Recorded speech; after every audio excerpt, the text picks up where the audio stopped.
ನಮಸ್ಕಾರ ಸ್ನೇಹಿತರೆ ಕೆಪಿಎಸ್ಸಿಯ ಒಂದು commercial tax inspector exams group C exam ಗೆ ಸಂಬಂಧಪಟ್ಟಂತೆ ಏನು ವಿಡಿಯೋ ಸರಣಿ ಮಾಡ್ತಾ ಇದೀವಿ. ಕಂಪ್ಯೂಟರ್ ಸಾಕ್ಷರತಾ ಇದು 4ನೇ ವಿಡಿಯೋ ನಾವು ಮಾಡ್ತಾ ಇರತಕ್ಕಂಥದ್ದಲ್ಲಿ ತುಂಬಾ ಇಂಪಾರ್ಟೆಂಟ್ ಕ್ವಶನ್ಸ್ ತಗೊಂಡಿದ್ದೀನಿ. ಈಸಿ ಇದೆ ಕ್ವಶನ್ಸ್ ಗಳು ಅಂಡ್ ವೆರಿ ಇಂಪಾರ್ಟೆಂಟ್ ಕ್ವಶನ್ಸ್ ಗಳು. ನೋಡಿ, ಪ್ರೀವಿಯಸ್ ಮಾಡಿರ್ತಕ್ಕಂಥ ನಾವು ಸಿಟಿಎ ಎಕ್ಸಾಮ್ ಗೆ ಸಪರೇಟ್ ಪ್ಲೇ ಲಿಸ್ಟ್ ಮಾಡಿದೀವಿ. ಪೇಪರ್ 2 ಗೆ ಸಂಬಂಧಪಟ್ಟಂತೆ ಪೇಪರ್ 2, ಪೇಪರ್ 1 ಗೆ ಸಪರೇಟ್ ಇದೆ ಜಿಕೆ. ಓಕೆ, ಪೇಪರ್ 2 ಅಲ್ಲಿ ನಿಮ್ಗೆ ಕನ್ನಡ, ಇಂಗ್ಲಿಷ್, ಕಂಪ್ಯೂಟರ್ ಬರುತ್ತೆ, ಕಮ್ಯುನಿಕೇಶನ್ ಪೇಪರ್. ಸೊ ಈ ಕನ್ನಡ, ಇಂಗ್ಲಿಷ್, ಕಂಪ್ಯೂಟರ್ ಎಲ್ಲ ಈ ಒಂದು ಪ್ಲೇ ಲಿಸ್ಟ್ ಅಲ್ಲಿ ಸಿಗುತ್ತೆ. ಹಾಗೆ ನಾವು ಪ್ರೀವಿಯಸ್ ರೀಸೆಂಟ್ ಆಗಿ KEA, KPSC, other groups exams ಕೂಡ ಮಾಡಿರ್ತಕ್ಕಂಥ ಪ್ಲೇ ಲಿಸ್ಟ್ ಇದೆ. ಅಲ್ಲೂ ನಿಮ್ಗೆ ಇಂಗ್ಲಿಷ್, ಕನ್ನಡ ಸಿಗುತ್ತೆ. ಆ ಪ್ಲೇ ಲಿಸ್ಟ್ ಕೂಡ ಲಿಂಕ್ ಕೊಟ್ಟಿರ್ತೀನಿ. ಇವೆಲ್ಲ ರೆಫರ್ ಮಾಡಿ ನಿಮ್ಗೆ ಎಕ್ಸಾಮ್ಸ್ ಗೆ ಹೆಲ್ಪ್ ಆಗುತ್ತೆ ಸ್ನೇಹಿತರೆ. ಸೊ ಬನ್ನಿ, ಆ ಲಿಂಕ್ಸ್ ಗಳನ್ನೆಲ್ಲ ನಾನು ಇದೇ ವಿಡಿಯೋದ ಕೆಳಗೆ ಡಿಸ್ಕ್ರಿಪ್ಷನ್ ಬಾಕ್ಸ್ ಅಲ್ಲಿ ಕೊಟ್ಟಿರ್ತೀನಿ, ಪ್ಲೇ ಲಿಸ್ಟ್ ಲಿಂಕ್. ಹಾಗೆ ನಮ್ಮ ಟೆಲಿಗ್ರಾಮ್, ಇನ್ಸ್ಟಾಗ್ರಾಮ್ ಫಾಲೋ ಮಾಡಿ ಮಾಡ್ಕೊಳ್ಳಿ. ಅದ್ರ ಲಿಂಕ್ ಕೂಡ ಇದೇ ವಿಡಿಯೋದ ಕೆಳಗೆ ಡಿಸ್ಕ್ರಿಪ್ಷನ್ ಬಾಕ್ಸ್ ಅಲ್ಲಿ ಇದೆ ಸ್ನೇಹಿತರೆ. ಓಕೆ, ಸೊ ಫಸ್ಟ್ ನಾನು ಕ್ವಶನ್ಸ್ ಗೆ ಬಂದ್ಬಿಡ್ತೀನಿ. Ultimate questions and very easy questions and very important questions. ಮಾಹಿತಿ ಪ್ರಕ್ರಮ ಚಕ್ರದ ಘಟಕಾಂಶಗಳು ಯಾವುವು? ಅಂದ್ರೆ components of information processing cycles are. ಅಂದ್ರೆ ಏನರ್ಥ ಅಂದ್ರೆ, ಈಗ ಒಂದು ಕಂಪ್ಯೂಟರ್ಗೆ ನೀವೇನೋ ಒಂದು ಡೇಟಾ ಕೊಡ್ತೀರಾ. ಆ ಡೇಟಾ ಏನಾಗುತ್ತೆ ಸರ್, ಕಂಪ್ಯೂಟರ್ ಅಲ್ಲಿ ಏನಾಗುತ್ತೆ, ಅದನ್ನ ಏನ್ ಮಾಡುತ್ತೆ, ಈಗ ನೀವು ಕೂಡು ಅಂತ ಕೂಡ್ಬೇಕು ಅಂತ ಕೊಟ್ರೆ ಅದು ಇನ್ಪುಟ್ ಆಗುತ್ತೆ ಅಲ್ವಾ. ಇನ್ಪುಟ್ ಅದೇನ್ ಮಾಡುತ್ತೆ, ಕೂಡುತ್ತೆ ಅಂದ್ರೆ ಪ್ರೋಸೆಸ್ ಮಾಡುತ್ತೆ, ಅದೇ ಕೆಲಸ ಮಾಡುತ್ತೆ. ಆಮೇಲೆ ಏನ್ ಮಾಡುತ್ತೆ, ಅದು ಎಲ್ಲಾರು ಸ್ಟೋರೇಜ್ ಮಾಡ್ಬೇಕು, ಸ್ಟೋರೇಜ್ ಮಾಡುತ್ತೆ. ಎಲ್ಲಿ ಸರ್, ಸ್ಟೋರ್ ಅಥವಾ ಮೆಮೊರಿ, ಸ್ಟೋರೇಜ್ ಅಥವಾ ಮೆಮೊರಿ ಅಂತೀವಿ. ಆಮೇಲೆ ಏನ್ ಮಾಡುತ್ತೆ, ಡಿಸ್ಪ್ಲೇ ಮಾಡುತ್ತೆ, ಅಂದ್ರೆ ಏನು, ಔಟ್ಪುಟ್ ಅಂತ ಕರಿತೀವಿ. ಅಂದ್ರೆ ಇಲ್ಲಿ ಈ ಒಂದು ಸೈಕಲ್ ಅಲ್ಲಿ ಫಸ್ಟ್ ಏನಾಗುತ್ತೆ, ಸೆಕೆಂಡ್ ಏನಾಗುತ್ತೆ, ಥರ್ಡ್ ಏನಾಗುತ್ತೆ, ಫೋರ್ತ್ ಏನಾಗುತ್ತೆ ಅಂತ ಕೊಟ್ಟಿದ್ದಾರೆ. ಕನ್ಫ್ಯೂಸ್ ಮಾಡಿಸಿದ್ದಾನೆ ಇಲ್ಲಿ ನಿಮ್ಗೆ. ಆಪ್ಷನ್ಸ್ ಆ ತರ ಕೊಟ್ಟು ನೋಡ್ಕೊಂಡು ಆನ್ಸರ್ ಮಾಡಿ. ಒದಗಣೆ ಕನ್ನಡ ಬೇಡ, ಇಂಗ್ಲಿಷ್ ಅಲ್ಲಿ ನೋಡೋಣ ಬನ್ನಿ. ಫಸ್ಟ್ ಇನ್ಪುಟ್, ಆಮೇಲೆ ಪ್ರೊಸೆಸಿಂಗು, ಆಮೇಲೆ ಔಟ್ಪುಟ್, ಆಮೇಲೆ ಸ್ಟೋರೇಜ್ ಅಂತಿದೆ. ಇಲ್ಲಿ ಇನ್ಪುಟ್, ಪ್ರೊಸೆಸಿಂಗ್, ಔಟ್ಪುಟ್ ಇದೆ. ಇಲ್ಲಿ ಫಸ್ಟ್ ಡೇಟಾ ಹೌದು, ಪ್ರೊಸೆಸಿಂಗ್ ಆಗುತ್ತೆ ಹೌದು, ಆಮೇಲೆ ಔಟ್ಪುಟ್ ಅಂತ ಇದೆ. ದಯವಿಟ್ಟು ಕರೆಕ್ಟ್ ಸೀಕ್ವೆನ್ಸ್ ಏನೋ, ಫಸ್ಟ್ ಡೇಟಾ, ಆಮೇಲೆ ಇನ್ಪುಟ್ ಅಂತ ಕರಿತೀವಿ ಆ ಡೇಟಾನ, ಆಮೇಲೆ ಪ್ರೋಸೆಸ್ ಮಾಡುತ್ತೆ. ನಾವು ಯಾವುದೇ ಒಂದು ಕೂಡಿದ್ರು ಅದೇನಾಗುತ್ತೆ ಸರ್, ಕಂಪ್ಯೂಟರ್ ಸ್ಟೋರೇಜ್ ಅಲ್ಲಿ ಇರುತ್ತೆ. ಯಾವಾಗ ನಾವು ಆ ರಿಸಲ್ಟ್ ಅಥವಾ ಎಂಟರ್ ಅಂತ ಕೊಡ್ತೀವಿ, ಅವಾಗ ಏನಾಗುತ್ತೆ, ಸ್ಟೋರೇಜ್ ಇಂದ ಔಟ್ಪುಟ್ ಬರೋದು. ಸೊ ಸ್ಟೋರೇಜ್ ಔಟ್ಪುಟ್ ಗಿಂತ ಮುಂಚೆ ಸ್ಟೋರೇಜ್ ಇರಬೇಕು, ಅಥವಾ ಮೆಮೊರಿ. ಇದನ್ನ ಮೆಮೊರಿ ಅಂತ ಕೂಡ ಕರಿತೀವಿ. I will show you. Data input ಕೊಡ್ತೀರಾ, ಪ್ರೋಸೆಸ್ ಆಗುತ್ತೆ, ಸ್ಟೋರೇಜ್ ಆಗುತ್ತೆ. ಯಾವಾಗ ಇನ್ಫಾರ್ಮೇಶನ್ಸ್ ಬೇಕು ಅಂದಾಗ ಅದು ಆ ಸ್ಟೋರೇಜ್ ಇಂದ ವಾಪಸ್ ಬಂದು ಔಟ್ಪುಟ್ ಮುಖಾಂತರ ಇನ್ಫಾರ್ಮೇಶನ್ಸ್ ಬರುತ್ತೆ. ಸೊ ಇಲ್ಲಿ ಔಟ್ಪುಟ್ ಗಿಂತ ಮುಂಚೆ ಅದು ಮೆಮೊರಿ ಇದೆ, ಸ್ಟೋರೇಜ್ ಅಲ್ಲಿ ಇರುತ್ತೆ. ಇಲ್ಲಿ ಔಟ್ಪುಟ್ ಗಿಂತ ಮುಂಚೆ ಇಲ್ಲ, ಔಟ್ಪುಟ್ ಆದ್ಮೇಲೆ ಮೆಮೊರಿ ಅಂತಿದೆ. So this is wrong. ಇಲ್ಲಿ ಅಷ್ಟು ಔಟ್ಪುಟ್ ಆದ್ಮೇಲೆ ಸ್ಟೋರೇಜ್ ಅಂತಿದೆ. So this is wrong. ಇಲ್ಲಿ ಡೇಟಾ ಇದೆ, ಪ್ರೊಸೆಸಿಂಗ್ ಇದೆ, ಔಟ್ಪುಟ್ ಇದೆ. ಸೊ ಇನ್ಪುಟ್ ಇದೆ, ಪ್ರೊಸೆಸಿಂಗ್, ಔಟ್ಪುಟ್ ಇದೆ. ಸೊ ಪರ್ಟಿಕ್ಯುಲರ್ ಆಗಿ ನೋಡಿದಾಗ ಇನ್ಪುಟ್, ಪ್ರೊಸೆಸಿಂಗ್, ಔಟ್ಪುಟ್ ಇದನ್ನ ನಾವು ಟಿಕ್ ಹಾಕ್ಬೋದು. ಕೊಟ್ಟಿರೋ ಆಪ್ಷನ್ಸ್ ಅಲ್ಲಿ ಯಾವ್ದು ಕರೆಕ್ಟ್ ಅಂದಾಗ ಆಪ್ಷನ್ 2 ಕರೆಕ್ಟ್ ಆಗುತ್ತೆ. ಅರ್ಥ ಆಗ್ತಿದೆಯಲ್ಲ? ಎಸ್, ನೆಕ್ಸ್ಟ್ ಬರ್ತೇನೆ. ಬೇಕಾಗಿರೋ ವೆಬ್ ಪೇಜ್ ಗಳನ್ನು ಹುಡುಕಲು ಸಹಾಯ ಮಾಡುವುದು ಡ್ಯಾಶ್. Very easy question. ಅಂದ್ರೆ ಇದನ್ನ ಬೇರೆ ಬೇರೆ ರೀತಿ ಕೇಳ್ತಾನೆ. ನಾನು ಇದು ರಿಪೀಟ್ ಆಗುತ್ತೆ ಅಂತ ಅನ್ಸುತ್ತೆ ತುಂಬಾ ಜನಕ್ಕೆ. ಸರ್, ನಾವು ಪ್ರೀವಿಯಸ್ ವಿಡಿಯೋಗಳಲ್ಲಿ ಕ್ವಶನ್ ನ ಕೇಳೋ ರೀತಿ ಚೇಂಜ್ ಇರುತ್ತೆ, ಸೇಮ್ ಆನ್ಸರ್, ಕ್ವಶನ್ ಕೇಳೋ ರೀತಿ ಚೇಂಜ್. ಇಲ್ಲಿ ಕ್ವಶನ್ಸ್ ಕೇಳೋ ರೀತಿ ನಾನು ಡಿಫ್ರೆಂಟ್ ಆಗಿ ತಗೊಂಡಿದ್ದೀನಿ. Dash helps in locating particular web page. ಯಾವ್ದಾದ್ರು ವೆಬ್ ಅಡ್ರೆಸ್ ಬೇಕು ಅಂದ್ರೆ ನೀವು ಏನ್ ಮಾಡ್ತೀರಾ, www. ಅಂತ ಹಾಕಿ ಅದರ ವೆಬ್ ಅಡ್ರೆಸ್ ಹಾಕ್ತೀರಾ ಅಲ್ವಾ. ಸೊ ಅದನ್ನೇನಂತ ಕರಿತೀವಿ, URL ಅಂತ ಕರಿತೀವಿ. URL ಅಂದ್ರೆ ಏನು, uniform resource locator. Option 3 is the right answer. ಅರ್ಥ ಆಗ್ತಿದೆಯಲ್ಲ? So easy. ಇಲ್ಲಿ ಕೇಳಿರೋದು ನೋಡಿ, dash helps in locating particular web page. Questions different ಆಗಿ ಹೇಳ್ತಾನೆ, ಆಪ್ಷನ್ ಸೇಮ್ ಇರುತ್ತೆ, ಆನ್ಸರ್ ಸೇಮ್ ಇರುತ್ತೆ. ಸೊ ಅದನ್ನ ಸ್ವಲ್ಪ ಪ್ರಾಕ್ಟೀಸ್ ಮಾಡ್ಬೇಕು ಸ್ನೇಹಿತರೆ. ಸೊ ಬನ್ನಿ ನೆಕ್ಸ್ಟ್ ಕ್ವಶನ್ ಹೋಗೋಣ. ಎಸ್, ಸೊ ಬನ್ನಿ. ಈ ಕೆಳಗಿನ ಯಾವ ಕಂಪ್ಯೂಟರ್ ಪ್ರೋಗ್ರಾಮ್ ವೆಬ್ ಬ್ರೌಸರ್ ನ ಸಂಗಡ ಲೋಡ್ ಆಗುತ್ತದೆ? Ultimate question and easy question. 1 second. Web browser, ಈಗ ಒಂದು ವೆಬ್ಸೈಟ್ ಕ್ರಿಯೇಟ್ ಮಾಡಿರ್ತೀವಿ ಅಂತ ಇಟ್ಕೊಳ್ಳಿ. ವೆಬ್ ಬ್ರೌಸರ್ ಇದೆ, ಓಕೆ, ಓಪನ್ ಆಗುತ್ತೆ. ನೀವು ತುಂಬಾ ಕಡೆ ನೋಡಿರ್ತೀರಾ. ಓಕೆ, ಏನ್ ನೋಡಿರ್ತೀರಾ, ದಿಸ್ ವೆಬ್ಸೈಟ್ ಅದು ಓಕೆ, ಅದು ಬೇರೆ ಕ್ವಶನ್ ಬರುತ್ತೆ. ಓಕೆ, ಇಲ್ಲಿ ಮೇಲ್ಗಡೆ ಏನಾಗುತ್ತೆ ಗೊತ್ತಾ, ಇಲ್ಲಿ ಮೇಲ್ಗಡೆ ನಿಮ್ಗೊಂದು ಸಿಂಬಲ್ ತರ ಕಾಣ್ತಾ ಇರುತ್ತೆ, ಈ ರೀತಿ ಪಿನ್ ಟೈಪ್. ಓಕೆ, ಪ್ಲಗಿನ್ಸ್ ಅಂತ ಇರುತ್ತೆ. ಪ್ಲಗಿನ್ಸ್ ಅಂತಕ್ಕಂಥದ್ದು ಏನು ಅಂತಂದ್ರೆ, ನಾನು ಹೇಳ್ತೀನಿ, ಪ್ರತಿಯೊಂದು ಆಪ್ಷನ್ಸ್ ಇಂಪಾರ್ಟೆಂಟ್, ಎಲ್ಲಾನು ಡಿಸ್ಕಸ್ ಮಾಡ್ತೀನಿ. ಸೊ ಪ್ರತಿಯೊಂದು ಆಪ್ಷನ್ ನಾನು ಪ್ರೀವಿಯಸ್ ವಿಡಿಯೋಗಳಲ್ಲಿ ಮಾಡಿದೀನಿ, ಬಟ್ ಈ ಎಲ್ಲಾ ಆಪ್ಷನ್ಸ್ ಇನ್ನೊಂದ್ಸಲ ಹೇಳ್ತೀನಿ, ವೆರಿ ಇಂಪಾರ್ಟೆಂಟ್. ಓಕೆ, ಇಲ್ಲಿ ಈ ಕ್ವಶನ್ ನಾವು 4 ಕ್ವಶನ್ ಸಾಲ್ವ್ ಮಾಡ್ದಂಗೆ ಆಗುತ್ತೆ. ಪ್ಲಗಿನ್ಸ್ ಅಂತಂದ್ರೆ ಏನು ಅಂದ್ರೆ, ಈಗ ವೆಬ್ ಬ್ರೌಸರ್ ಇದೆ ಸರ್, ಇಲ್ಲಿ ಏನೋ ನಾನು ಬೇರೆ ಒಂದು ಆಡ್ ಮಾಡ್ಬೇಕು, ವೆಬ್ ಬ್ರೌಸರ್ ಬಗ್ಗೆ ಮಾತಾಡ್ತಾ ಇರೋದು. ಓಕೆ, ವೆಬ್ ಬ್ರೌಸರ್ ಏನೋ ಒಂದು ಎಕ್ಸ್ಟ್ರಾ ಆಡ್ ಮಾಡಬೇಕು, ಏನೋ ಒಂದು ಫೀಚರ್ಸ್ ಆಡ್ ಮಾಡಬೇಕು, ಅಪ್ಡೇಟ್ ಮಾಡಬೇಕು ಅಂದ್ರೆ ವಿತೌಟ್ ಎಫೆಕ್ಟಿಂಗ್ ದ ಬ್ರೌಸರ್. ಅಂದ್ರೆ ಬ್ರೌಸರ್ ಕೆಲಸ ಮಾಡ್ತಾ ಇರ್ಬೇಕು ಹಂಗೆ. ನೀವು ಯಾರೋ ಇಲ್ಲಿ ಸರ್ಚ್ ಮಾಡ್ತೀರಾ, ಬ್ರೌಸರ್ ಓಪನ್ ಮಾಡಿರ್ತೀರಾ, ಓಕೆ, ಯಾವ್ದೋ ಒಂದು KPSC website, so KPSC website ಇರುತ್ತೆ, ಓಪನ್ ಮಾಡಿರ್ತೀರಾ. ಸೊ ಆದ್ರೆ KPSC ಅವರು ಇನ್ನೇನೋ ಆಡ್ ಮಾಡ್ಬೇಕಲ್ಲಿ, ಸೊ ಆಡ್ ಆನ್ ಮಾಡಬೇಕು. So that is called plugins. ಇಲ್ಲಿ ಆಡ್ ಆನ್ಸ್ ಅಂತ ಇದೆ. ಈ ಆಡ್ ಆನ್ಸ್ ಇದೆಯಲ್ಲ, this add ons not for web browser. ಈ ಪ್ಲಗಿನ್ಸ್ ನಾವು ಆಡ್ ಆನ್ಸ್ ಅಂತ ಕರಿತೀವಿ. ಅಂದ್ರೆ ಏನಾದ್ರು ಎಕ್ಸ್ಟ್ರಾ ಆಡ್ ಮಾಡೋದನ್ನ ಆಡ್ ಆನ್ಸ್, ಅದನ್ನ ಪ್ಲಗಿನ್ಸ್ ಅಂತ ಕರಿತೀವಿ. ಇದು ವೆಬ್ ಬ್ರೌಸರ್ಗೆ. ಈ ಆಡ್ ಆನ್ಸ್ ಅಂತಕ್ಕಂಥದ್ದು ಏನು ಅಂದ್ರೆ ಹಾರ್ಡ್ವೇರ್, ಯಾವ್ದಾದ್ರು ಕಂಪ್ಯೂಟರ್ ಹಾರ್ಡ್ವೇರ್ ಅಥವಾ ಪ್ರೋಗ್ರಾಮ್ಗಳು, ಸಾಫ್ಟ್ವೇರ್ಗಳು, ಈ ತರದಕ್ಕೆ ನಾವು ಎಕ್ಸ್ಟ್ರಾ ಆಡ್ ಮಾಡ್ತೀವಲ್ಲ, ಅದನ್ನ ಆಡ್ ಆನ್ಸ್ ಅಂತ ಕರಿತೀವಿ. ಇಲ್ಲಿ ನಾವು ವೆಬ್ಸೈಟ್ಗೆ ಆಡ್ ಮಾಡೋದನ್ನ ಆಡ್ ಆನ್ಸೇ, ಬಟ್ ಅದನ್ನ ಪ್ಲಗಿನ್ಸ್ ಅಂತ ಕರಿತೀವಿ. ಅದರ ಡೆಫಿನೇಷನ್ ಪ್ಲಗಿನ್ಸ್. ಅರ್ಥ ಆಗ್ತಿಲ್ಲ? ಟೆಲ್ನೆಟ್ ಅಂದ್ರೆ ಏನು? Very important. FTP ಅಂದ್ರೆ ಏನು? FTP ಅಂದ್ರೆ ಫೈಲ್ ಟ್ರಾನ್ಸ್ಫರ್ ಪ್ರೋಟೋಕಾಲ್. ಅಂದ್ರೆ ಒಂದು ಸರ್ವರ್ ಇಂದ ಒಂದು ಯಾವ್ದೋ ಒಂದು ಕೆಲಸ ಮಾಡೋನು ಇಂದ ಮೇನ್ ಸರ್ವರ್ಗೆ, ಅಂದ್ರೆ ಯಾವ್ದೋ 1 to 1 ಸರ್ವರ್ಗೆ ಫೈಲ್ಸ್ ನ ಟ್ರಾನ್ಸ್ಫರ್ ಮಾಡ್ತೀವಲ್ಲ, ಅದನ್ನ ಫೈಲ್ ಟ್ರಾನ್ಸ್ಫರ್ ಪ್ರೋಟೋಕಾಲ್ ಅಂತ ಕರಿತೀವಿ. ಟೆಲ್ನೆಟ್ ಅಂದ್ರೆ ಏನು? ನಿಮ್ಗೆ ಇಂಟರ್ನೆಟ್, ಈಗ ಫಾರ್ ಎಕ್ಸಾಂಪಲ್ ಎರಡಕ್ಕೊಂದು ಸಿಸ್ಟಮ್ ಇರುತ್ತೆ, ಇಲ್ಲೂ ಇದೆ ನೋಡಿ. Telnet utility allows user to test connectivity to remote machines and issue commands through the use of keyboard ಅಂತ ಕರಿತೀವಿ. ಅಂದ್ರೆ ಈಗ ನಿಮ್ದೊಂದು ಸಿಸ್ಟಮ್ ಇದೆ, A system, B system. So ಇಲ್ಲಿ ನಿಮಗೆ ಏನೋ ತಪ್ಪಾಗಿದೆ, ಅದನ್ನ ರಿಮೋಟ್ ತಗೋಬೇಕು. ಅವನು ಸರಿ ಮಾಡೋನು ಬಂದು ಎಲ್ಲ ಕೂತಿರ್ತಾನೆ ಹೆಡ್ ಆಫೀಸ್ ಅಲ್ಲಿ. ಸೊ ಅವಾಗ ಏನ್ ಮಾಡ್ತಾನೆ, ನಿಮಗೆ ಇಲ್ಲೊಂದು ನಿಮ್ಮ ಹತ್ರ ಒಂದು ಸಾಫ್ಟ್ವೇರ್ ಇರುತ್ತೆ, ಇವ್ರ ಹತ್ರ ಒಂದು ಸಾಫ್ಟ್ವೇರ್ ಇನ್ಸ್ಟಾಲ್ ಮಾಡಿರುತ್ತೆ. ಅಂದ್ರೆ ಒಂದು ಪ್ರೋಗ್ರಾಮ್, ಒಂದು ಆಪ್ ಅಂತಾನೆ ಹೇಳ್ಬೋದು, ಈಗಿನ ಒಂದು ವರ್ಡ್ ಅಲ್ಲಿ ಹೇಳೋದಾದ್ರೆ ಅಪ್ಲಿಕೇಶನ್. ಸೊ ಅದನ್ನ ಯೂಸ್ ಮಾಡ್ಕೊಂಡು ಏನ್ ಮಾಡ್ಬೋದು, ಅಲ್ಲಿರ್ತಕ್ಕಂಥ ಐಡಿನ ಯೂನಿಕ್ ಫೋನ್ ಅಲ್ಲಿ ಶೇರ್ ಮಾಡಿದ್ರೆ, ಆ ಐಡಿನ ಅವನು ಈ ಆಪ್ ಒಳಗೆ ಹಾಕಿದ್ರೆ ನಿಮ್ಮ ಸಿಸ್ಟಮ್ ಅಲ್ಲಿ ಏನ್ ಕಾಣಿಸ್ತಾ ಇರುತ್ತೆ ಡೆಸ್ಕ್ಟಾಪ್, ಅದು ಅವ್ನು ಕಾಣಿಸುತ್ತೆ. ಇಲ್ಲಿ ಕೂತ್ಕೊಂಡು ಅವನು ಕೀಬೋರ್ಡ್ ಅಲ್ಲಿ ನಿಮ್ಮ ಸಿಸ್ಟಮ್ ನ ಆಪರೇಟ್ ಮಾಡಿ ಏನ್ ನಿಮಗೆ ತೊಂದರೆ ಆಗಿದೆ ಅದನ್ನ ಸಾಲ್ವ್ ಮಾಡ್ಕೊಡ್ತಾರೆ. ಯಾರೋ ಸರಿ ಮಾಡೋದು, ಕಂಪ್ಯೂಟರ್ ರಿಪೇರಿ ಮಾಡೋನು ಅಂತ ನಾವು ಆಡು ಭಾಷೆ ಮಾತಾಡೋಣ. Okay, so that is called telnet. Okay, example ಯಾವ್ದಿದೆ ಹೇಳಿ ನೋಡೋಣ, ಕಮೆಂಟ್ ಮಾಡಿ. ಆ ತರದ ಟೆಲ್ನೆಟ್ಗೆ ಎಕ್ಸಾಂಪಲ್ಸ್ ಯಾವ್ದಿದೆ ಕಮೆಂಟ್ ಮಾಡ್ತೀರಾ? ಎಕ್ಸಾಂಪಲ್ಸ್: ಅಂತರ್ಜಾಲದಲ್ಲಿ ಇತರೆ ದಾಖಲೆಗಳಿಗೆ ಡ್ಯಾಶ್ ಮೂಲಕ ಸಂಪರ್ಕ ಕಲ್ಪಿಸಬಹುದು. ಇದು ಕೂಡ ಈಸಿ ಕ್ವಶನ್. ಎಲ್ಲ ಇವತ್ತು ಈಸಿ ಕ್ವಶನ್ ತಗೊಂಡಿದ್ದೀನಿ, ಯಾಕಂದ್ರೆ ಯಾವಾಗ್ಲೂ ಡಿಫಿಕಲ್ಟ್ ಕ್ವಶನ್ಸ್ ಕೇಳಲ್ಲ. ಇತ್ತೀಚೆಗಂತೂ ಈಸಿನೇ ಕೇಳ್ತಾನೆ ಕಂಪ್ಯೂಟರ್. ಹಂಗಂತ ನೆಕ್ಸ್ಟ್ ಅಪ್ಕಮಿಂಗ್ ಎಕ್ಸಾಮ್ ಅಲ್ಲಿ ನಿಮ್ಗೆ ಅಷ್ಟೇ ಬಂದ್ಬಿಡುತ್ತೆ ಅಂತ ಹೇಳಕ್ಕಾಗಲ್ಲ. ಕಂಪ್ಯೂಟರ್ ಸೆಕ್ಷನ್ ತುಂಬಾ ಡಿಫಿಕಲ್ಟಿ ಮಾಡಬಹುದು. ಸೊ ಹಾಗಾಗಿ ಈಸಿನೂ ತಿಳ್ಕೊಬೇಕು, ಮಾಡರೇಟ್ ತಿಳ್ಕೊಬೇಕು, ಡಿಫಿಕಲ್ಟಿ ಕ್ವಶನ್ಸ್ ಗಳನ್ನು ಕೂಡ ತಿಳ್ಕೊಬೇಕಾಗತ್ತೆ. ಇದೇನಿದೆ, connections to other documents in an internet can be established. ಅಂದ್ರೆ ಈಗ ಒಂದು ಡಾಕ್ಯುಮೆಂಟ್ ಇರುತ್ತೆ ಸರ್, ಈಗ ನೀವು ಎಷ್ಟೊಂದ್ ಕಡೆ ನೋಡಿರ್ತೀರಾ, ಯಾವ್ದೋ ಅಡ್ವರ್ಟೈಸ್ಮೆಂಟ್ ಬಂದಿರುತ್ತೆ ಆನ್ಲೈನ್ ಎಲ್ಲ, ನೀವು ಒಂದು PDF ಡೌನ್ಲೋಡ್ ಮಾಡಿರ್ತೀರಾ. ಅದರಲ್ಲಿ ನಿಮ್ಗೆ ಇದ್ರ ಡೀಟೇಲ್ಸ್ ಬೇಕು ಅಂದ್ರೆ ಕ್ಲಿಕ್ ದಿಸ್ ಲಿಂಕ್ ಅಂದ್ಬಿಟ್ಟು ಹಿಂಗ್ ಕೆಳಗಡೆ ಹಾಕಿ ಇಲ್ಲೊಂದು ಕಾಣಿಸ್ತಾ ಇರುತ್ತೆ ಹೈಲೈಟ್ ಆಗಿ, ಬ್ಲೂ ಕಲರ್, ರೆಡ್ ಕಲರ್, ಈ ತರ ಹೈಲೈಟ್ ಆಗಿ ಕಾಣಿಸುತ್ತೆ. ಇಲ್ಲಿ ಕ್ಲಿಕ್ ಮಾಡಿದಾಗ ನೀವು ಏನ್ ಮಾಡ್ತೀರಾ, ನೀವು ಇದ್ರ ಮೇಲೆ ಕ್ಲಿಕ್ ಮಾಡಿದಾಗ ಅದು ಬೇರೆ ಪೇಜ್ ಕರ್ಕೊಂಡು ಹೋಗುತ್ತೆ ಅಲ್ವಾ. ಎಷ್ಟೊಂದು ಹಾಡುಗಳನ್ನು ಕೂಡ ನಿಮ್ಗೆ ಹಂಗೆ ಪೇಜ್ ಅಲ್ಲಿ PDF ಅಲ್ಲಿ ಹಾಕಿರ್ತಾರಲ್ಲ, ಕ್ಲಿಕ್ ಮಾಡಿದ್ರೆ ನಿಮ್ಗೆ ಹಾಡು ಓಪನ್ ಆಗುತ್ತೆ, ಸಾಂಗ್ಸ್ ಬೇರೆ ಕಡೆ ಕರ್ಕೊಂಡು ಹೋಗುತ್ತೆ. So that is called hyperlink ಅಲ್ವಾ, ಅದನ್ನ ಹೈಪರ್ ಲಿಂಕ್ ಅಂತ ಕರಿತೀವಿ. Fine, okay. ಸೊ ನೆಕ್ಸ್ಟ್ ಬನ್ನಿ. ಎಸ್, ಇದು ಕೂಡ ಈಸಿ ಕ್ವಶನ್, ಅಂದ್ರೆ ವೆರಿ ಇಂಪಾರ್ಟೆಂಟ್ ಕ್ವಶನ್. ಈಸಿ ಅಂದ ತಕ್ಷಣ ಇದು ನೆಗ್ಲೆಕ್ಟ್ ಮಾಡೋ ಕ್ವಶನ್ಸ್ ಅಲ್ಲ, ವೆರಿ ವೆರಿ ಇಂಪಾರ್ಟೆಂಟ್ ಕ್ವಶನ್ಸ್, ತುಂಬಾ ಸಲ ರಿಪೀಟ್ ಆಗೋ ಕ್ವಶನ್ಸ್. ವೆಬ್ ಬ್ರೌಸರ್ ಗಳನ್ನು ವೆಬ್ ಸರ್ವರ್ ಗಳಿಗೆ ಸಂಪರ್ಕ ಕಲ್ಪಿಸುವ ಸಂಪರ್ಕ ನಿಯಮಗಳಿಗೆ ಡ್ಯಾಶ್ ಅನ್ನುತ್ತಾರೆ. ವೆಬ್ ಬ್ರೌಸರ್ ಇಂದ ವೆಬ್ ಸರ್ವರ್ಗೆ ಅದನ್ನ ಏನಂತ ಕರಿತಾರೆ? ಏನಂತ ಕರಿತೀವಿ? ಸಂಪರ್ಕ ಕಲ್ಪಿಸಿದ communication rules is known as, ಸಂಪರ್ಕ ನಿಯಮಗಳಿಗೆ ಅಂತ ಕರಿತೀವಿ.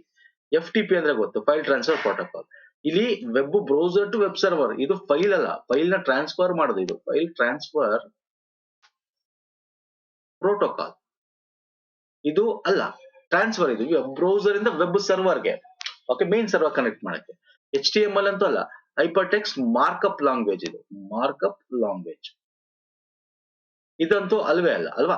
HTTP ಅಂದ್ರೆ ಹೈಪರ್ ಟೆಕ್ಸ್ಟ್ ಟ್ರಾನ್ಸ್ಫರ್ ಪ್ರೋಟೋಕಾಲ್. ಮೊನ್ನೆ ಎಕ್ಸಾಮ್ ಅಲ್ಲಿ ಕೇಳಿದ, ಯಾವ್ದೋ ಒಂದು ಎಕ್ಸಾಮ್ ಅಲ್ಲಿ ನಾನು ನೋಡ್ದಂಗಿತ್ತು, HTTPS ಬಗ್ಗೆ ಕೇಳಿದ್ದ, hyper text transfer protocol service ಅಂತ. HTTPS ಫುಲ್ ಫಾರ್ಮ್ ಕೇಳಿದ್ದ. ಸೊ ಹಂಗಾಗಿ ವೆರಿ ಇಂಪಾರ್ಟೆಂಟ್. ಸೊ ಯಾವ್ದು ಕರೆಕ್ಟ್ ಆನ್ಸರ್? TCP ಅಥವಾ IP. ಅಂದ್ರೆ ಒಂದು ವೆಬ್ ಬ್ರೌಸರ್ ಇನ್ನೊಂದು ವೆಬ್ ಸರ್ವರ್ ಗೆ ಕನೆಕ್ಟೆಡ್ ಮಾಡ್ಬೇಕು ಅಂದ್ರೆ, ಪ್ರತಿ ಒಂದು ವೆಬ್ ಬ್ರೌಸರ್ಗೆ ಏನಿರಬೇಕು? IP ಅಡ್ರೆಸ್ ಇರಬೇಕು ಅಲ್ವಾ ಸರ್. ಪ್ರತಿಯೊಂದು ಕಂಪ್ಯೂಟರ್ ಅಲ್ಲೂ IP ಅಡ್ರೆಸ್ ಇರುತ್ತೆ, ಪ್ರತಿಯೊಂದು ವೆಬ್ ಬ್ರೌಸರ್ಗೆ ಅದರದೇ ಆದ IP ಅಡ್ರೆಸ್ ಇರುತ್ತೆ. ಸೊ IP ಅಡ್ರೆಸ್ ನ ಯೂಸ್ ಮಾಡಿ ಸರ್ವರ್, ಈಗ ನೀವೇ ಸರ್ಚ್ ಮಾಡ್ತೀರಾ ಅಂತ ಇಟ್ಕೊಂಡ್ರೆ, ಈಗ ಫಾರ್ ಎಕ್ಸಾಂಪಲ್ ನಾನು ಹೇಳ್ದೆ ನಿಮ್ಗೆ, ಈಗ ನೀವು kpsc.com ಅಂತ ಕೊಟ್ರಿ ಅಲ್ವಾ, .co.in ಅಂತ ಕೊಟ್ರಿ ಅಂತ ಇಟ್ಕೊಳ್ಳಿ.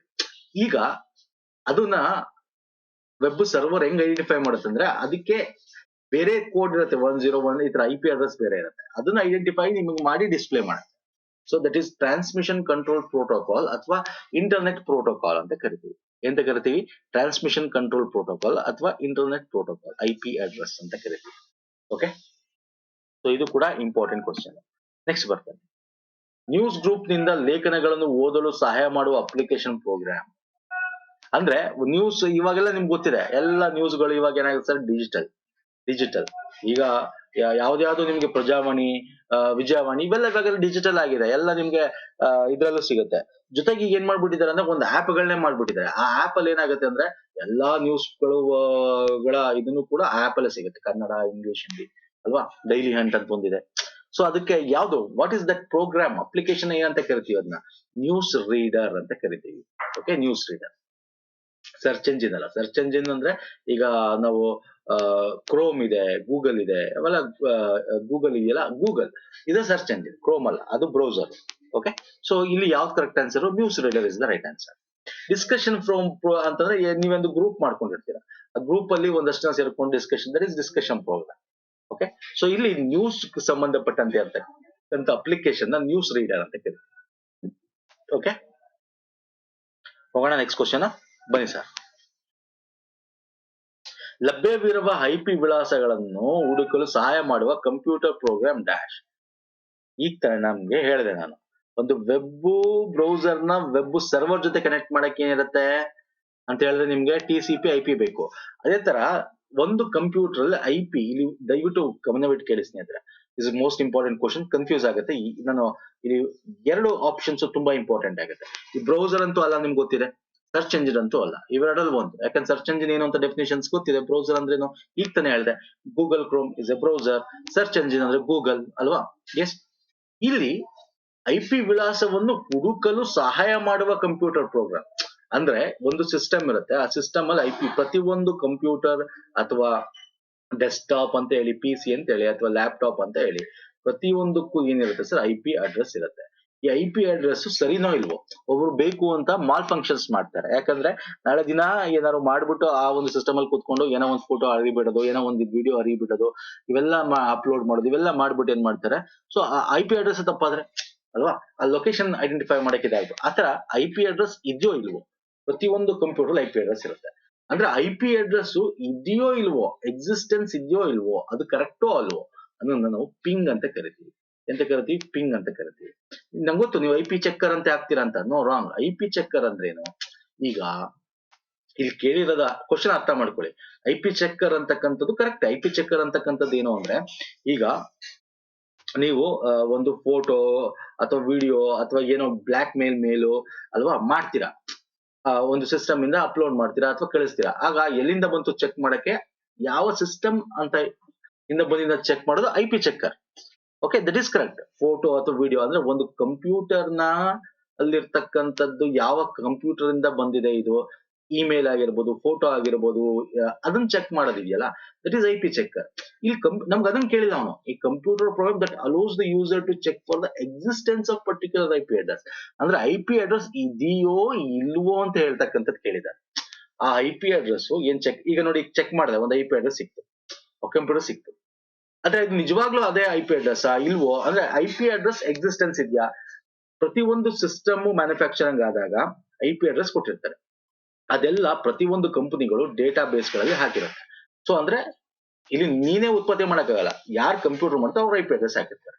ಸೊ ಅದು ಇದೆಯೋ ಇಲ್ವೋ ಅಂತ ಚೆಕ್ ಮಾಡೋದನ್ನ ನಾವು ಅಂತ ಕರಿತೀವಿ, ಪಿಂಗ್ ಅಂತ ಕರಿತೀವಿ. ಅರ್ಥ ಆಗ್ತಿದೆಯಲ್ಲ? IP ಚೆಕ್ಕರ್ಗೂ ಪಿಂಗ್ಗೂ ಡಿಫ್ರೆನ್ಸ್ ಇದೆ ಸ್ನೇಹಿತರೆ, ವೆರಿ ಇಂಪಾರ್ಟೆಂಟ್, ದಯವಿಟ್ಟು ಅರ್ಥ ಮಾಡ್ಕೊಳ್ಳಿ. Okay, so very important question ಇದು. ಮತ್ತೆ ಇನ್ನೊಂದು, ಇದು ನೀವ್ ಹೆಂಗ್ ಚೆಕ್ ಮಾಡೋದು ಸರ್ ನಿಮ್ ಕಂಪ್ಯೂಟರ್ ಅಂದ್ರೆ, ಕ್ಲಿಕ್ ಮಾಡಿ, ನಿಮ್ಮ ಸ್ಟಾರ್ಟ್ ಬಟನ್ ಇರುತ್ತಲ್ಲ ಕೆಳಗಡೆ, ಸ್ಟಾರ್ಟ್ ಬಟನ್ ಇರುತ್ತಲ್ಲ, ಓಕೆ, ವಿಂಡೋಸ್ ಕ್ಲಿಕ್ ಮಾಡಿ, ಅದು ಕಂಟ್ರೋಲ್ ಪ್ಯಾನಲ್ ಹೋದ್ರೆ, ನೆಟ್ವರ್ಕ್ ಅಂಡ್ ಇಂಟರ್ನೆಟ್ ಹೋದ್ರೆ, ನೆಟ್ವರ್ಕ್ ಅಂಡ್ ಶೇರಿಂಗ್ ಸೆಂಟರ್ಸ್ ಹೋದ್ರೆ, ಗೋ ಡೀಟೇಲ್ ಹೋದ್ರೆ ಅಲ್ಲಿ IP ಅಡ್ರೆಸ್ ಡಿಸ್ಪ್ಲೇ ಆಗುತ್ತೆ. ಸೊ ಓಕೆ, ಸೊ ಈ ಆಪ್ಷನ್ ನ ಫಾಲೋ ಮಾಡಿ ಸಿಗುತ್ತೆ. ಮತ್ತೆ ಪಿಂಗ್ ಅಂದ್ರೆ ಪಾಕೆಟ್ ಇಂಟರ್ನೆಟ್ ಆರ್ ಇಂಟರ್ನೆಟ್ ಕ್ರಾಪರ್ ಅಂತ ಕರಿತೀವಿ. ಒಂದ್ಸಲ ಈ ತರದ್ದು ಫುಲ್ ಫಾರ್ಮ್ಗಳು ಕೇಳ್ತಾನೆ ಸ್ನೇಹಿತರೆ. ಏನಿಲ್ಲ, ನಿಮಗೆ ಕ್ವಶನ್ ಪೇಪರ್ ಡಿಫಿಕಲ್ಟಿ ಮಾಡಬೇಕು ಅಂದ್ರೆ ಏನ್ ಬೇಕಾದ್ರೂ ಕೇಳ್ತಾನೆ. ಯಾವುದೇ ಎಕ್ಸಾಮ್ ಆಗಿರ್ಲಿ ಅದು. KPSC ಅಂತಾನಲ್ಲ, ಮೊನ್ನೆ DCC ಬ್ಯಾಕ್ ಎಕ್ಸಾಮ್ಗಳಲ್ಲೂ ನೋಡಿದೀವಿ. ಹೆಂಗ್ ಕೇಳಿದಾನೆ ಅಂತಂದ್ರೆ ತಲೆ ಬುಡ ಇಲ್ದಂಗೆ sir 10th base 12th basis ಅವ್ರಿಗೆ ಆ ತರ ಕ್ವಶನ್ಸ್ ಗಳನ್ನ ಬಂದಿವೆ. ಕಂಪ್ಯೂಟರ್ ಅಂತಲ್ಲ, ಕನ್ನಡ ಸಾಮಾನ್ಯ ಕನ್ನಡ ಆಗಿರ್ಬೋದು, ಹೀಗೆ KPS ಅಲ್ಲೂ ಮಾಡ್ತಾನೆ ಆತರ. ಅವನು ಈ SDA ಎಕ್ಸಾಮ್ಗಳು ನಡಿಬೇಕಾದ್ರೆ ಜನರಲ್ ಕನ್ನಡ ತೆಗೆದು ನೋಡಿ, ನಿಮ್ಗೆ ಜನರಲ್ ಇಂಗ್ಲಿಷ್ ಎಷ್ಟು ಡಿಫಿಕಲ್ಟಿ ಕ್ವಶನ್ಸ್ ಗಳು ಕೇಳ್ತಿದ್ದ ಅಂದ್ರೆ SDA 12th ಬೇಸಿಸ್ ಮೇಲೆ ಮಾಡ್ತಕ್ಕಂಥದ್ದು. ಸೊ ಹಂಗೆ ನಿಮ್ಗೆ ಈಗ ಗ್ರೂಪ್ ಸಿ ಡಿಗ್ರಿ ಬೇಸಿಸ್ ಮೇಲೆ, okay, degree based group C ಅಂದ್ರೆ ನಾನು ನಿಮ್ಗೆ ಇಲ್ಲಿ ಏನ್ ಹೇಳಕ್ ಬರ್ತಾ ಇದೀನಿ ಅಂದ್ರೆ, ಡಿಫಿಕಲ್ಟಿ ಮಾಡ್ಬೇಕು ಅಂತಿದ್ರೆ ನಿಮ್ಗೆ ಕ್ವಶನ್ ಪೇಪರ್ನ ಹೆಂಗಿಂದ ಎಲ್ಲಿಂದ ಏನ್ ಬೇಕಾದ್ರೂ ಕೇಳ್ಬೋದು. ಅರ್ಥ ಆಗ್ತಿದೆಯಲ್ಲ? ಸೊ ಪಿಂಗ್ ಫುಲ್ ಫಾರ್ಮ್ ಏನು, packet internet or inter network groper ಅಂತ ಕರಿತೀವಿ. ಓಕೆ, ಇನ್ನು ಇಂಪಾರ್ಟೆಂಟ್ ಕ್ವಶನ್ಸ್ ಗಳಿದೆ ಸ್ನೇಹಿತರೆ, ತುಂಬಾ ಡಿಸ್ಕಸ್ ಮಾಡೋಣ one by one. Next, internet browsing ಬಳಕೆದಾರರ ಬ್ರೌಸಿಂಗ್ ಚಟುವಟಿಕೆಗಳನ್ನು ಒಳಗೊಂಡಿರೋ ಒಂದು ಪಠ್ಯ ಕಡತ. ಅಂದ್ರೆ ಈಗ ನೀವು internet browsing A text file that contain user browser activities is called history ಅಲ್ವಾ? ಹಿಸ್ಟರಿ ಅಂತ ನೀವು ಈಗ ಏನೇನೋ, ಈಗ ನಿಮ್ದು ವೆಬ್ಸೈಟ್ ತಗೊಳ್ಳಿ, ನಿಮ್ಮ ಕ್ರೋಮ್ ಓಪನ್ ಮಾಡಿ, ನೀವು ಇವತ್ತೊಂದು 3-4 ವೆಬ್ಸೈಟ್ ಸರ್ಚ್ ಮಾಡಿದ್ರ, ನಾಳೆ ಇನ್ನೊಂದು, ಮೊನ್ನೆ ಯಾವುದೋ ಇನ್ನೊಂದು, ಅಂದ್ರೆ ಇಲ್ಲಿ ಮೇಲ್ಗಡೆ ನಿಮ್ಗೆ ಕ್ರೋಮ್ ಅಲ್ಲಿ, ಅಥವಾ ನೀವು ಗೂಗಲ್ ಕ್ರೋಮ್ ಅಂತಾನೆ ಅಲ್ಲ, ಮೊಜಿಲ್ಲಾ ಆದ್ರೂ ಸರಿ, ಯಾವ್ದಾರು ಇಂಟರ್ನೆಟ್ ಎಕ್ಸ್ಪ್ಲೋರರ್ ಆದ್ರೂ ಸರಿ, ಇಲ್ಲಿ ಮೇಲ್ಗಡೆ 3 ಡಾಟ್ ಇರುತ್ತೆ, ಅಲ್ಲಿ ಚೆಕ್ ಮಾಡಿದ್ರೆ, ಕ್ಲಿಕ್ ಮಾಡಿದ್ರೆ ಹಿಸ್ಟ್ರಿ ಅಂತ ಇರುತ್ತೆ. ಅಲ್ಲಿ ನೀವೇನೇನೋ ಮಾಡಿರ್ತೀರಾ, ಯಾವ ವೆಬ್ಸೈಟ್ ಹೋಗುತ್ತೆ, ಎಲ್ಲ ಹಿಸ್ಟ್ರಿಗಳು ಒನ್ ಬೈ ಒನ್ ನಿಮಗೆ ಬಂದ್ಬಿಡುತ್ತೆ. ಎಸ್, ಅದನ್ನ ಹಿಸ್ಟ್ರಿ ಅಂತ ಕರಿತೀವಿ. ಬಟ್ ಅದನ್ನ ಇಲ್ಲಿ ಆಪ್ಷನ್ ಕೊಟ್ಟಿಲ್ಲ, ಅರ್ಥ ಮಾಡ್ಕೊಳ್ಳಿ. ಇಂಟರ್ನೆಟ್ ಬ್ರೌಸಿಂಗ್ ಬಳಕೆದಾರರ ಬ್ರೌಸಿಂಗ್ ಚಟುವಟಿಕೆಗಳನ್ನು ಒಳಗೊಂಡಿರೋ ಒಂದು ಪಠ್ಯ ಕಡತ. ಇಂಗ್ಲಿಷ್ ನೋಡಿ, internet browsing A text file that contains user browsing activities is called. ಅಂದ್ರೆ ಇವನ್ನೆಲ್ಲ ಇಟ್ಕೊಂಡಿರುತ್ತೆ ಹಿಸ್ಟ್ರಿ. ಎಸ್, ಆ ಹಿಸ್ಟ್ರಿನ ಒಂದು ಕಡೆ ಇಟ್ಕೋತಾರೆ.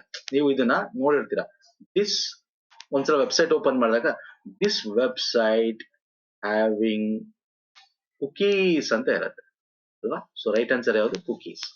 ಕುಕೀಸ್ ಅಂದ್ರೆ ಏನು ಅಂದ್ರೆ, ನಿಮ್ಗೆ ಎಷ್ಟೊಂದ್ ಕಡೆ ಈಗ ಫಾರ್ ಎಕ್ಸಾಂಪಲ್ ನೀವೇನ್ ಮಾಡಿರ್ತೀರಾ, ಏನೋ ಸರ್ಚ್ ಮಾಡಿರ್ತೀರಾ ಸರ್, ನಿಮ್ಗೆ ಏನೋ ಒಂದ್ ಬೇಕು, ಒಂದು ಬುಕ್ ಬೇಕು, ಅಥವಾ ನಿಮ್ ಪರ್ಸನಲ್ ಏನಾರು ಒಂದು ಹೆಡ್ಫೋನ್ ಬೇಕು, ಅಥವಾ ಇನ್ನೊಂದು ಪೆನ್ ಡ್ರೈವ್ ಬೇಕು, ಅಥವಾ ಇನ್ನೊಂದ್ ಏನೋ ಮೊಬೈಲ್ ಬೇಕು, ಸರ್ಚ್ ಮಾಡಿರ್ತೀರಾ. ಓಕೆ, ಅಲ್ಲಿ ಸರ್ಚ್ ಮಾಡಿದಾಗ ನೀವು ಏನ್ ಹಾಕಿರ್ತೀರಾ, ನಿಮ್ ಡೀಟೇಲ್ಸ್ ಏನೋ ಇರುತ್ತೆ, ಅಥವಾ ನೀವು ಲಾಗಿನ್ ಆಗಿರೋ ಗೂಗಲ್ ಕ್ರೋಮ್ ಇಂದ ನಿಮ್ಮ ಇಮೇಲ್ ID ಗೂಗಲ್ ಕ್ರೋಮ್ ಅಲ್ಲಿ ಇರುತ್ತೆ.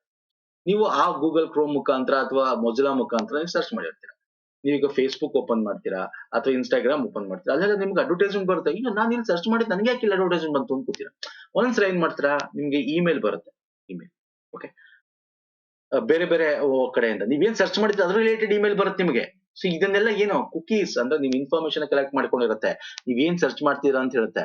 ಆ ಕುಕೀಸ್ ಗಳನ್ನ ಮಾರ್ತಾರೆ, ಡೇಟಾ. ಅದನ್ನೇ ಹೇಳಿದ್ದು, ಆ ವೆಬ್ಸೈಟ್ ಗಳು ನಿಮಗೆ ಇಮೇಲ್ ಕಳಿಸ್ಬೋದು ನಿಮಗೆ, ಅಥವಾ ಅದನ್ನ ನಿಮ್ಗೆ ಅಡ್ವರ್ಟೈಸ್ಮೆಂಟ್ ಮುಖಾಂತರ ಬೇರೆ ಬೇರೆ ಫೇಸ್ಬುಕ್ ಅಲ್ಲಿ, ಬೇರೆ ಬೇರೆ ನಿಮ್ ಇನ್ಸ್ಟಾಗ್ರಾಮ್ ಅಲ್ಲಿ ತೋರಿಸಬಹುದು ಅಲ್ವಾ, ನಿಮ್ ಇಮೇಲ್, ನಿಮ್ಮ ಬೇಸಿಸ್ ಮೇಲೆ.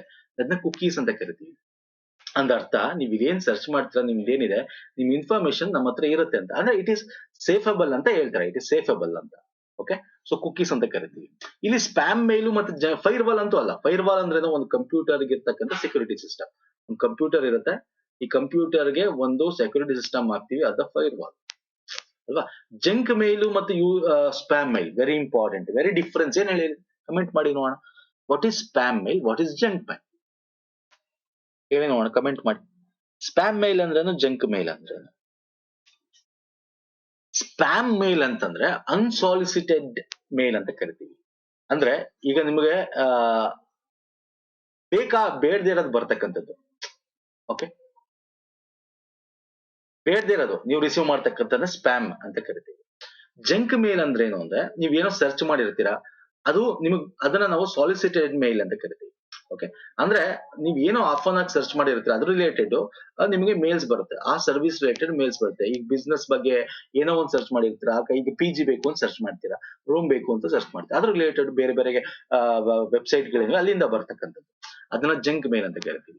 ಸ್ಪ್ಯಾಮ್ ಅಂತ ನಿಮಗೆ ಬೇಡವೇ ಬೇಡ, ನೀವು ಏನು ಸರ್ಚ್ ಮಾಡಿಲ್ಲ, ಕೆಲ್ಸಕ್ಕೆ ಬರ್ತಾ ಇರೋದು ಇಮೇಲ್ಸ್ ಬರ್ತವೆ, ಅದನ್ನ ಸ್ಪ್ಯಾಮ್ ಮೇಲ್ ಅಂತ. So this is very important. Okay, cookies ಅಂದ್ರೆ ಏನು ಅಂತ ನಾನು ಆಲ್ರೆಡಿ ಹೇಳಿದ್ದೀನಿ. ಓಕೆ, ಸ್ಪ್ಯಾಮ್ ಮೇಲು ಜಂಕ್ ಮೇಲು ಡಿಫ್ರೆನ್ಸ್ ಗೊತ್ತಿಲ್ಲ ಸ್ನೇಹಿತರೆ. ಮತ್ತೆ ನೆಕ್ಸ್ಟ್ ಕ್ವಶನ್ ಬರ್ತೇನೆ. ಫ್ಲೋ ಚಾರ್ಟ್ ನಲ್ಲಿ ನಿರ್ಧಾರ ತೆಗೆದುಕೊಳ್ಳಲು ಬಳಸುವ ಚಿಹ್ನೆ. ಇದೊಂದು ಕ್ವಶನ್ ಓದ್ಬಿಟ್ರೆ ಫ್ಲೋ ಚಾರ್ಟ್ ಬಗ್ಗೆ ಎನಿ ಕ್ವಶನ್ ಬಂದು ನೀವು ಆನ್ಸರ್ ಮಾಡ್ತೀರಿ. ಅಂದ್ರೆ ಸಾರಿ ಸ್ನೇಹಿತರೆ, I am sorry. Decision making symbol ಯಾವುದು ಫ್ಲೋ ಚಾರ್ಟ್ ಅಲ್ಲಿ ಅಂತ ಕೇಳ್ತಕ್ಕಂಥದ್ದು. ಈಗ ಫ್ಲೋ ಚಾರ್ಟ್ ಅಂದ ತಕ್ಷಣ ನಿಮ್ಗೆ ಸ್ಟಾರ್ಟ್ ಇರುತ್ತೆ, ಆಮೇಲೆ ಡಿಸಿಷನ್ ಮೇಕಿಂಗ್ ಇರುತ್ತೆ, ಅಂದ್ರೆ ಎಸ್ ಆರ್ ನೋ ಅಂತ ಕರಿತೀವಿ, ಎಸ್ ಆರ್ ನೋ. ಓಕೆ, ಆಮೇಲೆ ಪ್ರೋಸೆಸಿಂಗ್ ಇರುತ್ತೆ, ಆಮೇಲೆ ಎಂಡ್ ಇರುತ್ತೆ. ಓಕೆ, ಸೊ ಇವೆಲ್ಲ ಇರ್ತವೆ. ಇದರಲ್ಲಿ ನಮಗ್ ಕೇಳಿರೋ ನಿರ್ಧಾರ ಅಂದ್ರೆ decision making is right answer, option. ನಾನು ತೋರಿಸ್ತೀನಿ ನಿಮ್ಗೆ ಇದನ್ನ, ವೆರಿ ಇಂಪಾರ್ಟೆಂಟ್. ಇದೊಂದು ತಿಳ್ಕೊಂಡ್ಬಿಟ್ರೆ ನಿಮ್ಗೆ ಇದ್ರ ರಿಲೇಟೆಡ್ ಎನಿ ಎಕ್ಸಾಮ್ಸ್ ಅಲ್ಲಿ ಎನಿ ಕ್ವಶನ್ಸ್ ಗಳು ಹೇಳ್ಬೋದು. ಈಗ ನಾವು ಫ್ಲೋ ಚಾರ್ಟ್ ಅಂದ್ರೆ ಸರ್, ಪ್ರೋಗ್ರಾಮ್ ಏನ್ ಬರೀತೇವೆ ನಾವು, ಪ್ರೋಗ್ರಾಮ್ ಏನ್ ಎಕ್ಸಿಕ್ಯೂಟ್ ಮಾಡ್ತೀವಿ ಅದರ ಒಂದು ಡಯಾಗ್ರಾಮ್ ರೆಪ್ರೆಸೆಂಟೇಷನ್ ನ ಫ್ಲೋ ಚಾರ್ಟ್ ಅಂತ ಕರಿತೀವಿ ಅಲ್ವಾ. ಈಗ ಏನೋ ಸ್ಟಾರ್ಟ್ ಮಾಡ್ಬೇಕು ಅಂದ್ರೆ ಸ್ಟಾರ್ಟ್ ಕೀ ಸಿಂಬಲ್, ಎಂಡ್ಗೂ ಇದೇ ಸಿಂಬಲ್, ಸ್ಟಾರ್ಟ್ ಮತ್ತೆ ಎಂಡ್. ಈಗ ಅದನ್ನ ಪ್ರೋಸೆಸ್ ಮಾಡ್ಬೇಕು. ಓಕೆ, ನಾವೇನೋ ಸ್ಟಾರ್ಟ್ ಮಾಡ್ತೀವಿ, ಏನೋ ಇನ್ಪುಟ್ ಕೊಡ್ತೀವಿ, ಪ್ರೋಸೆಸ್ ಆಗುತ್ತೆ. ಅದು ಪ್ರೋಸೆಸಿಂಗ್ ಸ್ಟೆಪ್ ಈ ತರ ರೆಕ್ಟಾಂಗಲ್ ಇರುತ್ತೆ. ಓಕೆ, ಆಮೇಲೆ ಅದು ಮಾಡಿದಾಗ ಏನೋ ಬರುತ್ತಲ್ಲ, ಅದು yes or no decision. Yes ಅಂದ್ರೆ ಅದು ಬೇರೆ ಕಡೆ ಹೋಗೋದು, ಬೇರೆ ಪ್ರೋಗ್ರಾಮ್ ಬೇರೆ ಒಂದು ಲೈನ್ ಎಕ್ಸಿಕ್ಯೂಟ್ ಮಾಡೋದು, ನೋ ಅಂದ್ರೆ ಬೇರೆ ಲೈನ್ ಎಕ್ಸಿಕ್ಯೂಟ್ ಮಾಡೋದು, ಆತರ. ಇದನ್ನ ಡಿಸಿಷನ್ ಮೇಕಿಂಗ್. ಈ ಸಿಂಬಲ್ ಒಂದು ಡೈಮಂಡ್ ಸಿಂಬಲ್ ತರ ಇದೆಯಲ್ಲ, ಈ ತರದ್ದು. ಕನೆಕ್ಟರ್ ಈ ನಿಮಗೆ ಸರ್ಕಲ್ ತರ ಇರುತ್ತೆ. ಮೆಜರ್ಮೆಂಟ್ ಈ ತರ ಟ್ರಯಾಂಗಲ್ ಇರುತ್ತೆ. ಇನ್ಪುಟ್ ಔಟ್ಪುಟ್ಗೆ ಈ ತರ ನಿಮಗೆ ಸಿಂಬಲ್ ಇರುತ್ತೆ. ಸೊ ಇವೆಲ್ಲ ವೆರಿ ಇಂಪಾರ್ಟೆಂಟ್, ಒಂದ್ಸಲ ನೋಡ್ಕೊಳ್ಳಿ. ಇದೊಂದು ಸ್ಲೈಡ್ ನೋಡ್ಕೊಂಡ್ರೆ ಸಾಕು ನಿಮ್ಗೆ. ನಿಮ್ಗೆ ಏನೇ ಎಕ್ಸಾಮ್ ಅಲ್ಲಿ ಫ್ಲೋ ಚಾರ್ಟ್ ಬಗ್ಗೆ ಕೇಳಿದ್ರೆ ಆನ್ಸರ್ ಆರಾಮಾಗಿ ಕಣ್ಣು ಮುಚ್ಕೊಂಡು ಮಾಡ್ಬೋದು ಸರ್. ಅರ್ಥ ಆಗ್ತಿದೆಯಲ್ಲ? ಸೊ ವೆರಿ ವೆರಿ ಇಂಪಾರ್ಟೆಂಟ್ ಕ್ವಶನ್ಸ್ಗಳು ಇವೆಲ್ಲ. ಸೊ ನೆಕ್ಸ್ಟ್ ಬರ್ತೇನೆ. ಭೌತಿಕ ಚಾನಲ್ ಅನ್ನು ಅನೇಕ ತಾರ್ಕಿಕ ಚಾನಲ್ಗಳಾಗಿ ವಿಭಜಿಸುವ ವಿಧಾನದಿಂದಾಗಿ ಹಲವಾರು ಸ್ವತಂತ್ರ ಸಂಕೇತಗಳನ್ನು ಏಕರೂಪವಾಗಿ ಪ್ರಸಾರ ಮಾಡುವುದನ್ನು ಹೇಗೆನ್ನಲಾಗುತ್ತದೆ? Very easy question.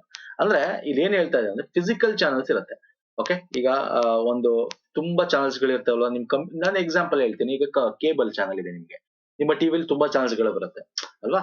ಅದ್ ಬರಕ್ಕಿಂತ ಮುಂಚೆ ಈ ಒಂದು ಜಿ ನೆಟ್ವರ್ಕ್ ಇಂದ ಬರುತ್ತೆ, ಒಂದು ಸ್ಟಾರ್ ಇಂದ ಬರುತ್ತೆ, ಒಂದು ಸನ್ ನೆಟ್ವರ್ಕ್ ಇಂದ ಬರುತ್ತೆ ಅಲ್ವಾ ಸರ್?